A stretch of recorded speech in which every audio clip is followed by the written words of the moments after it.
And we continue with The Dance of Anger by Harriet Golder Lerner. The Road Ahead, page 10. This book is designed to help women move away from styles of managing anger that do not work for us in the long run. These include silent submission, ineffective fighting, and blaming and emotional distancing. My task is to provide the reader with the insight and practical skills to stop behaving in our old, predictable ways and begin to use anger to clarify a new position in significant relationships. What is the focus of this book? Because the subject of anger touches on every aspect of our lives, I have made some choices.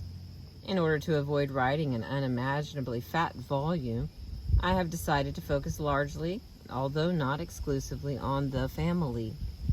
Who knows our greatest angers, as well as our deepest love, in our roles as daughters, sisters, lovers, wives, and mothers. Family relationships are the most influential in our lives and the most difficult. It is here that closeness often leads to stuckness, and our efforts to change things only lead to more of the same. When we can learn to use our anger energy to get unstuck in our closest and stickiest relationships, we will begin to move with greater clarity, control, and calm in every relationship we are in, be it with a friend, a co-worker, or the corner grocer. Issues that go unaddressed with members of our first family only fuel our fires in other relationships. What is the scope of this book? I have written this book specifically with the goal that it be useful. I have sacrificed theory, no matter how interesting, if I did not think that it had a clear, practical application to the real lives of real women. Yet, in the process of writing about anger, I found that I not only had to narrow my subject, I also had to broaden it. The reader should be forewarned that this book does not lay out rules on how to do it in 10 easy steps, because this is because the ability to use anger as a tool for change requires that we gain a deeper understanding and knowledge of how relationships operate. Thus, we will be looking at the ways in which we betray and sacrifice the self in order to preserve harmony with others, also known as de-selfing.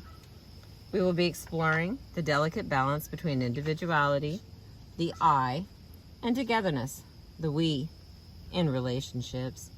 We will be examining some of the roles and rules that define our lives and serve to elicit our deepest anger, while forbidding its expression.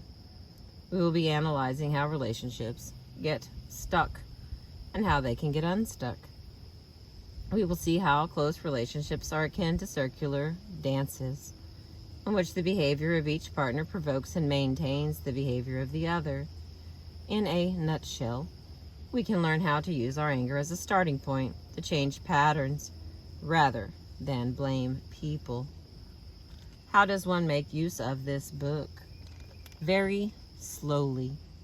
No matter how crazy or self-defeating our current behavior appears to be, it exists for a reason that may serve a positive and protective function for ourselves or others. If we want to change, it is important to do so slowly, so that we have the opportunity to observe and test out the impact of one small but significant change on a relationship system. If we get ambitious and try to change too much too fast, we may not change at all. Instead, we may stir up so much anxiety and emotional intensity within ourselves and others as to eventually reinstate old patterns and behaviors. Or we may end up hastily cutting off from an important relationship, which is not necessarily a good solution. This book will be most useful if you read it all. Don't skip the discussions about children because you don't have kids, or the chapters on husbands because you are single or divorced. What is important is the relationship patterns that I will describe. The specific partners are less the issue than the form of the dance and how it works. Remember that each chapter contains information that has relevance for any relationship that you are in. As you read, you can generalize to other settings and relationships, and the exercise of doing so is a useful one. In order to use our anger as a tool for change in relationships, we will be learning to develop and sharpen our skills in 4 areas. Number 1, we can learn to tune in to the true sources of our anger and clarify where we stand. What about the situation makes me angry? What is the real issue here? What do I think and feel? What do I want to accomplish? Who is responsible for what? What specifically do I want to change? What are the things I will and will not do? These may seem like simple questions, but we will see later just how complex they can be. It is amazing how frequently we march off to battle without knowing what the war is all about.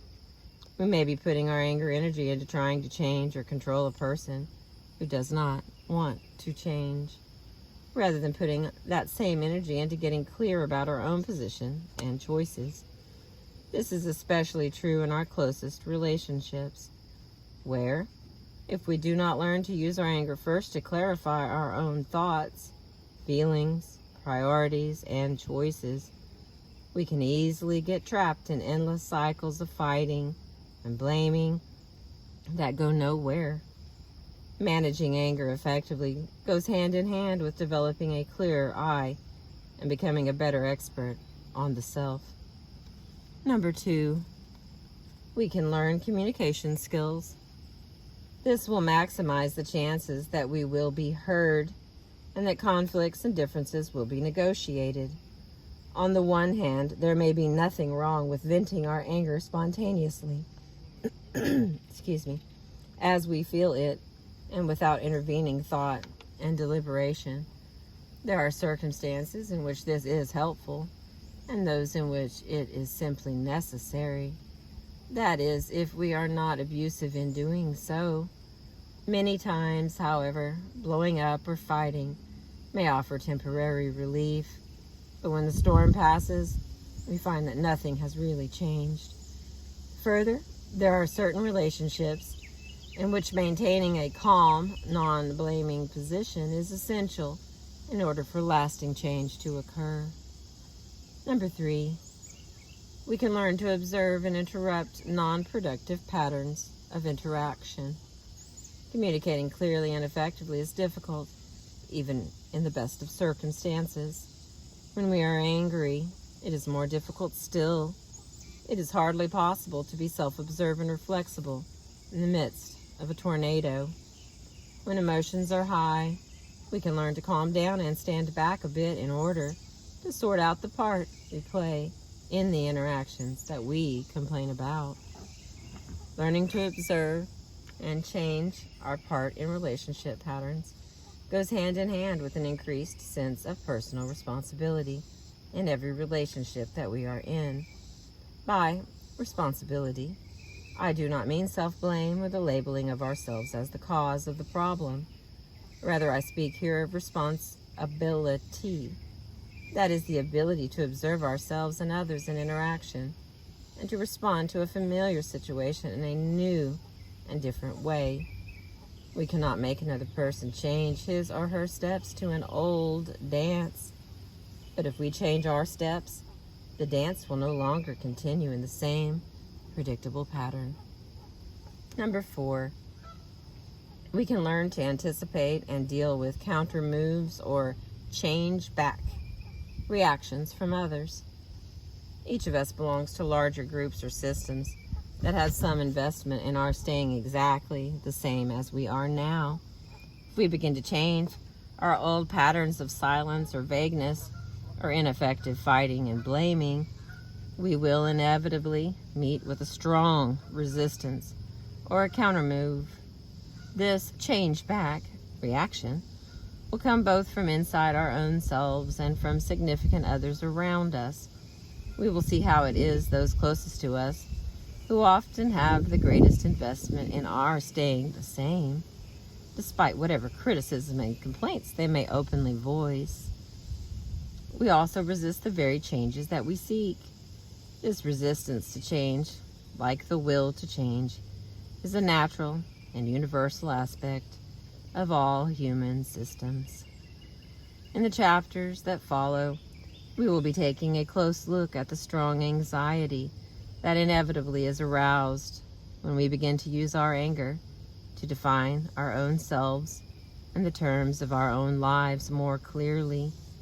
Some of us are able to start out being clear in our communications and firm in our resolve to change, only to back down in the face of another person's defensiveness or attempts to disqualify what we are saying. If we are serious about change, we can learn to anticipate and manage the anxiety and guilt evoked in us in response to the countermoves or the change back. Reactions of others. More difficult still is acknowledging that part of our inner selves that fears and resists change.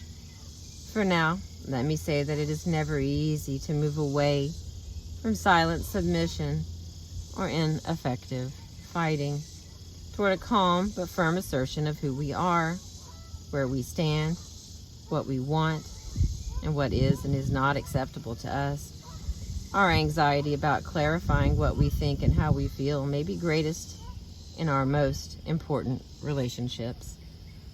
As we become truly clear and direct, other people may become just as clear and direct about their own thoughts and feelings, or about the fact that they are not going to change. When we accept these realities, we may have some painful choices to make. Do we choose to stay in a particular relationship or situation? Do we choose to leave? Do we stay and try to do something different ourselves? If so, what? These are not easy questions to answer or to even think about. In the short run, it is sometimes simpler to continue with our old familiar ways, even when personal experience has shown them to be less than effective. In the long run, however, there is much to be gained by putting the lessons of this book into practice. Not only can we acquire new ways of managing old angers, we can also gain a clearer and stronger I, and with it, the capacity for a more intimate and gratifying we. Many of our problems with anger occur when we choose between having a relationship and having a self. This book is about having both. This is the end of chapter 1. Thank you for listening. I appreciate you.